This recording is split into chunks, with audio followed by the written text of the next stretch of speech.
Magandang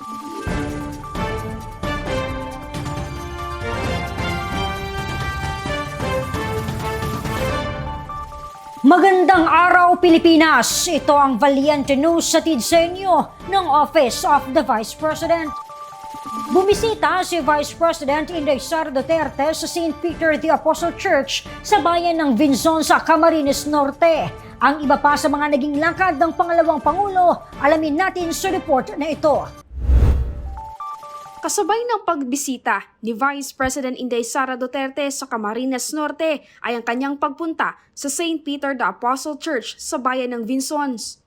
Kilalang simbahan bilang isang tourism site sa Vinzons at ang pinakamatandang simbahan sa buong Camarines Norte na itinatag pa noong taong 1581.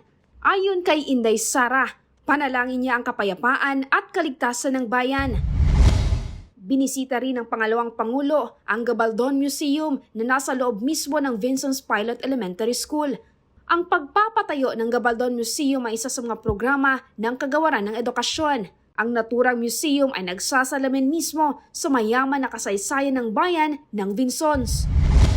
Dinalaw din ni Inday Sara ang bahay ng kinikilalang bayani ng Vinzons na si Wenceslao, dating gobernador ng Camarines Norte, at ang pinakabatang delegado sa 1934 Philippine Constitutional Convention.